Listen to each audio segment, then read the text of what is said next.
이렇게 단점이 많은데도 장발을 하는 이유, 이건 아주 명확합니다. 이게 스타일에 있어 엄청난 이점을 주거든요. 저의 경우 장발로 여러 가지 스타일을 시도해봤는데 그 중에서 특히 묶은 장발머리는 거의 웬만한 스타일을 다 소화함과 동시에 스타일을 살려주기까지 하는 가히 치트키에 가까운 헤어스타일이라, 특히 옷으로 풀칠하는 저에게 있어 이 머리는 생계와 직결되는 요소라 가끔 사회에서 느꼈던 따뜻함이 그리워 머리를 자르고 싶어질 때가 많지만 먹고 살기 위해 일단 올해까지는 춥게 살아보려고 합니다. 그렇다면 장발은 누구에게 추천하는가? 그래서 지금까지 말한 모든 정보들을 취합해 장발을 시도할 자격을 갖춘 사람들의 특징을 요약하자면, 연애시장이 등을 돌리더라도 꿋꿋이 버텨낼 수 있는 자, 평소에도 인싸라 장발이 빛을 발할 곳이 많은 자, 어차피 연애시장은 등을 돌려 틈새 시장이라도 노려봐야 하는 자, 그냥 이미 여자친구가 있는 자, 이런 분들은 장발의 무게를 견뎌낼 자격이 갖추어진 상태니 지금 당장 장발로 기르기 시작하셔도 장발이 주는 만족감과 효용성이 상당히 높을 수 있습니다. 다만 이런 분들이 장발을 했을 때 유리하다는 거지, 여기에 꼭 속하지 않더라도 그냥 살면서 한 번쯤 길러보는 것도 그렇게 막 썩 나쁘진 않긴 하거든요. 더군다나 인생 정석 루트를 탈 시 학생, 직장 루트를 타게 될 텐데, 직장으로 나가는 순간 과장 조금 보태면 장발은 그 뒤로 평생 못하게 될 수도 있으니 할 거면 차라리 안전하게 할 수 있는 지금 당장 하는 게 타이밍상 맞는 것 같긴 합니다. 그러니 정말 해보고 싶다면 겁먹지 말고 해보시는 걸 권장드립니다.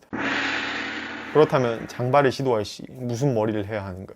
이제 장발 중에서도 여러 가지 헤어스타일이 있잖아요. 그런데 이 부분은 아무래도 제가 머리에 대해 그렇게까지 잘하는 편은 아니라 확실히 뭐가 뭐다, 뭐 어떤 게 좋다까지는 말씀드리기 힘들 것 같고, 제가 하고 있는 머리가 뭔지 궁금해 하시는 분들이 많이 계신 것 같더라고요. 이제 장발 초창기 때 했던 머리는 히피펌이라고 짜파게티에 준할 정도로 엄청 곱슬곱슬하게 컬을 넣는 머리가 있거든요. 그래서 그 히피펌을 약 1년 반 가까이 하다가 자르긴 아까워서 다른 펌을 해보려고 약간 느슨한 느낌의 빈티지 펌을 해봤는데, 둘 다 해본 경험으로는 아마 미용실 차이도 있어서 객관적인 평가를 내리긴 힘들겠지만 저는 개인적으로 곱슬기가 훨씬 강렬했던 히피펌이 제 스타일에 더 잘 맞았던 것 같습니다. 다만 경험상 어떤 머리든 파마를 갓 하고 나온 뒤 거울을 봤을 때 보이는 그 곱슬의 정점인 상태의 머리는 웬만하면 다 별로였던 것 같고, 시간이 지나면 컬이 어느 정도 풀리면서 파마가 자연스러워지거든요. 이렇게 자연스러워진 상태에서 뒤로 묶은 머리가 제 개인적으로는 가장 이뻤던 것 같습니다. 그래서 혹시 제 머리를 보며 장발을 선망하고 계셨던 분들은 이 점을 참고하시면 될 것 같습니다. 다만 경고 문구도 하나 넣자면, 보시다시피 머리 자체가 개성이 무척 강한 편에 속하는 머리라 시도하신다면 어느 정도 스타일링에 대한 감각이 잡힌 상태에서 시도하시는 걸 권장드립니다. 오늘의 결론,